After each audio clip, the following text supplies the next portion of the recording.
Қымбатты алтын шәкірттерім, міне тағы бір оқу жылы өз мәресіне жетіп, сендер бастауыш мектеппен қоштастыңдар.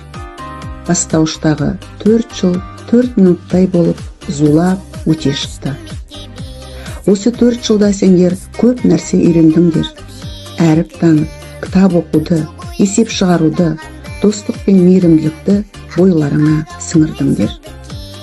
Мен сендердің әрқайсыңның өскендеріне, білімге құштар, тәртіпті оқушы болып қалыптасқандарыңа өте қуаныштымын. Алда сендерді жаңа белестер, жаңа пәндер мен ұстаздар күтіп тұр. Осы жолда әрқашан сенімді, еңбекқор, ізденімпаз болыңдар. Жолдарың әрдайым ашық, жүректерің мейірімге толы болсын.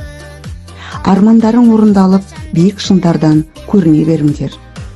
Әрдайым биіктерден көрініп, білімге құштар, тәрбиелі де тиянақты шәкірт болып өсіңдер. Өздеріңмен өткен әрбір қызықты сәттер менің ең бақытты күндерім.